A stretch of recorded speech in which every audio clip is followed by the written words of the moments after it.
کی یاد آئی وہ بھی اتنی رات گئے شہر مدینہ کی یاد آئی وہ بھی اتنی رات گئے شہر مدینہ کی یاد آئی وہ بھی اتنی رات گئے شہر مدینہ کی یاد آئی وہ بھی اتنی رات گئے عشق نے دل میں لی انگڑائی وہ بھی اتنی رات گئے عشق نے دل میں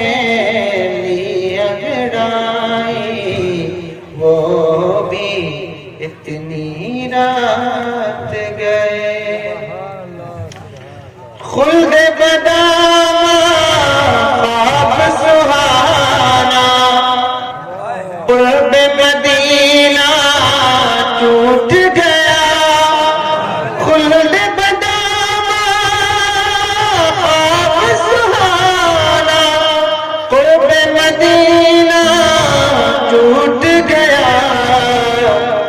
کس نے مجھے آواز لگائی وہ بھی اتنی رات گئے اس نے مجھے آواز لگائی وہ بھی اتنی رات گئے ایک اور فرمائش ایمان کو خطرہ ہے آپ کے یہاں کثرت کے ساتھ ضعیف الاعتقادی پائی جا رہی ہے اور ہماری ایمان کی کمزوری اس بنیاد تک اتر گئی ہے کہ ہم یہ سمجھتے ہیں کہ ہمارا ایمان بہت مضبوط ہے لیکن بعض اوقات ادھر والے ہوں یا ادھر والے ہوں ہم سب کا ایمان اس کمزوری کے دانے پر کھڑا ہوتا ہے کہ کوئی ہلکی سی چوٹ بھی لگائے تو دیوار دھڑام سے گر جائے اور ایمان ختم ہو جائے آپ کہیں گے ایسا کیسے ہمارا ایمان تو بڑا مضبوط ہے ہم تو بریلوی مسلک کے ماننے والے ہیں مسلک اعلیٰ حضرت کے ماننے والے ہیں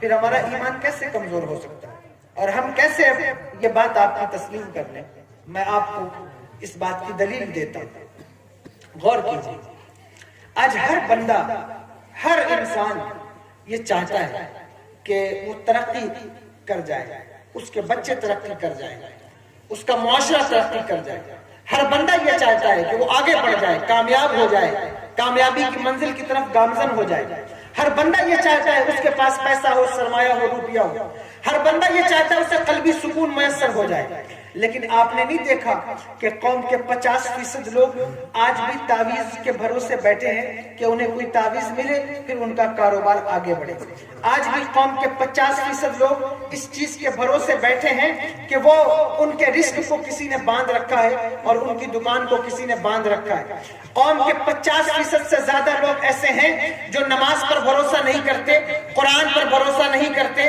قرآن کی آیات پر بھروسہ نہیں کرتے لیکن انہیں 2 روپے کی تعویذ پر بہت زیادہ بھروسہ ہے کیا آپ نے اپنے ایمان کا محاسبہ نہیں کیا میں بس اس ایک چھوٹی سی مثال سے آپ کے ایمان کا چہرہ دکھاؤں گا اور بڑی توجہ کے ساتھ میری بات کو سننا میں کوئی لفاظی اور بازارو بات نہیں کر رہا ہوں بہت قیمتی بات ہے قرآن کہتا ہے قرآن پڑھو اللہ کے قرآن کی تلاوت کرو صبح فجر کی نماز ادا کرو 5 وقت نماز کی پابندی کرو تمہیں کوئی بیماری نہیں ہوگی تمہارے رزق میں برکت ہوگی اللہ تمہارے گھر میں رحمت نازل فرمائے گا آؤ ذرا اس حدیث پاک کا محاسبہ کر کے حدیث پاک کی زندگی حدیث پاک کی روشنی میں اپنی زندگی کا محاسبہ کریں اور غور کریں کہ ہمارا ایمان کتنا کمزور ہو گیا ہے غور کیجیے آج سے 1400 سال پہلے نبی کائنات جناب احمد مصطفیٰ محمد مصطفیٰ صلی اللہ تعالی علیہ وآلہ وسلم نے اپنے صحابہ کو ایک دعا عنایت فرمائی دعا کیا تھی بخاری شریف کی حدیث ہے مسلم شریف کی حدیث ہے اس دعا میں میرے آقا نے ارشاد فرمایا کہ جو بندہ اس دعا کو پڑھ کر کھانے پہ دم کر دے اور پھر اس کھانے کو کھائے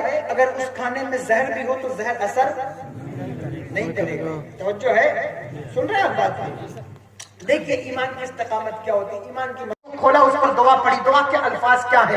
بسم اللہ الذی لا یضر مع اسمہ شیء فی الارض ولا فی السماء وهو السمیع العلیم. یہ دعا پڑھ کر حضرت خالد بن ولید نے بخاری کی روایت کے اعتبار سے دم کیا اور اس شیشی کو پی گئے. جب پی گئے پادری کھڑا دیکھتا رہا کہ یہ کیسا نبی کا غلام ہے, کیسا عقیدہ ہے اس کا مصطفیٰ جان رحمت کی ذات پر, کیسا ایمان ہے اس کا حضور کی شخصیت, حضور کی ذات پر, حضور کی بات پر کتنا اعتماد ہے, کتنا اعتبار ہے کہ نبی کی بات مان کر زہر کی شیشی گلے سے نیچے اتار گیا اور چہرے پر شکن بھی نہیں ہے. پادری نے آگے بڑھ کر حضرت خالد بن ولید سے پوچھا کہ تم اپنے نبی پر اتنا اعتبار کیوں کرتے ہو, نبی پر اتنا بھروسہ کیوں کرتے ہو؟ کہنے لگے اس لیے نبی پر بھروسہ کرتے ہیں, اس لیے نبی پر اعتماد کرتے ہیں کیونکہ ہمیں نبی نے سکھایا ہی یہی ہے کہ ایمان کی بنیاد مصطفیٰ جان رحمت پر یقین, مصطفیٰ جان رحمت کے یقین پر ٹکی ہوئی ہے.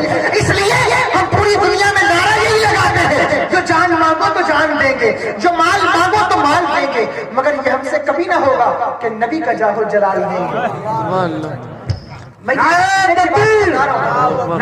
چلے میں ابھی بتاؤں گا ضعیف اعتقادی کیا ہوتی ہے. پہلے ایمان کی استقامت سن لیں.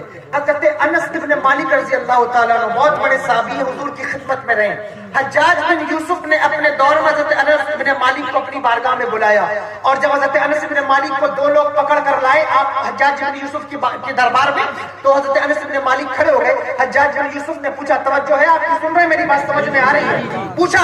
حجاج بن یوسف بڑا سفاک بادشاہ, بڑا کذاب اور بڑا ظالم بادشاہ تھا. حجاج بن یوسف کہنے لگا, اے انس بن مالک تمہیں معلوم ہے میں نے تمہیں کیوں بلایا ہے؟ کہنے لگے نہیں مجھے نہیں معلوم تو نے مجھے کیوں بلایا.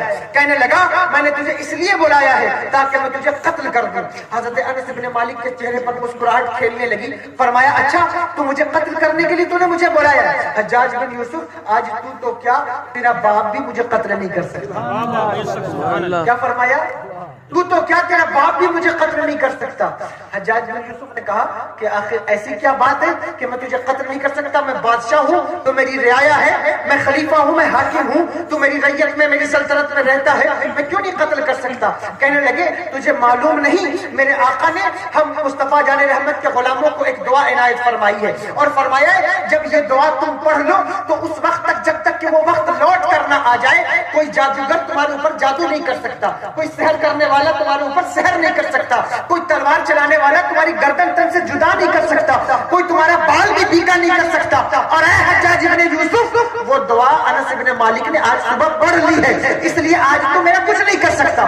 حجاج بن یوسف نے جب اتنا سنا, اب یہ بخاری کی حدیث ہے, مسلم اور بخاری دونوں میں حدیث موجود ہے, جب حجاج بن یوسف نے اتنا سنا تو اپنے تخت پر کانپنے لگا, ڈر کے مارے پسینے چھوٹنے لگے. اپنے لوگوں سے خدام سے کہیں واپس لے جاؤ, چھوڑ کر آؤ. خدام چلے گئے, چھوڑ کر واپس آئے. پوچھنے لگے حجاج بن یوسف کیا بات ہے, ابھی تو نے انہیں قتل کے لیے بلایا تھا, پھر کیوں واپس بھیج دیا؟ کہا کیا تم نے نہیں دیکھا انس بن مالک کے دونوں جانب دو شیر بیٹھے ہوئے تھے جو میری طرف لپکتے تھے, اگر تھوڑی دیر میں اور انہیں یہاں روکتا تو ہو سکتا تھا وہ میرے اوپر حملہ کر دیتے, اس لیے میں نے انہیں چھوڑ دیا ہے. اب یہ دعا جانتے ہو کیا ہے؟ اس دعا کا نام دعائے انس ہے, بخاری کی روایت میں بھی موجود ہے, مسلم شریف میں بھی موجود ہے. لیکن آج ایک بندہ اس کو یہ حدیث پاک بتائی جائے, یہ دعا بتائی جائے, اس کا اعتبار اس دعا پر نہیں ہے, اس کا اعتبار یہ معوذتین پر نہیں ہے, قل اعوذ برب الفلق اور قل اعوذ برب الناس پر نہیں ہے. میرے آقا نے ارشاد فرمایا جب حسنین کریمین کو نظر لگ جاتی, میرے آقا یہ سورہ پڑھ کر انہیں دم کیا کرتے. یہ سورہ تو نازل ہی اس لیے ہوئی تھی تاکہ جادوگروں کو اور جادو کو ختم کیا جائے. لیکن آج ایک بندے کا اعتبار ان آیتوں پر نہیں ہے. قرآن پڑھنا جانتا ہے, بچہ بھی قرآن پڑھتا ہے, بیوی بھی قرآن پڑھتی ہے, لیکن جب جادو ہو جائے, سحر ہو جائے, کوئی مصیبت آ جائے, قرآن نہیں کھولے گا. سوچتا کیا ہے کہ چلو کوئی آسان راستہ تلاش کیا جائے, کسی مولوی کے پاس چلتے ہیں, اور کبھی مولوی نہ ملا تو کسی ڈھونگی کے پاس بھی پہنچ گیا, کسی مکار کے پاس بھی پہنچ گیا, اپنے ایمان کو بھی برباد کیا, اسلام کو بھی برباد کیا, ایمان کی استقامت بھی کھو بیٹھا, ایمان کا وقار بھی کھو بیٹھا, اور وہ اپنے نہ جانتے ہوئے کچھ بھی نہیں سمجھ رہا ہے کہ اس نے کیا کیا اس مرحلے میں کھو دیا ہے. اگر اسے ایمان ہوتا, ایمان کی استقامت ہوتی, تو وہ کبھی ایسا کام نہیں کرتا. یہ ہمارے ایمان کی کمزوری ہے. دیکھو میں کمزوری بتا رہا ہوں, ایسے لوگ اس دور میں موجود ہیں, میرے پاس وقت کم ہے, ایسے لوگ موجود ہیں جو اچھا کام کرنے سے بھی ڈرتے ہیں کہ میں اگر اچھا کام کروں گا تو مجھے کوئی نقصان پہنچ جائے گا. ایسے لوگ موجود ہیں, میں نے دیکھا ہے بہت سارے علاقوں میں, اور ہم اوپنلی کوئی بات کھل کر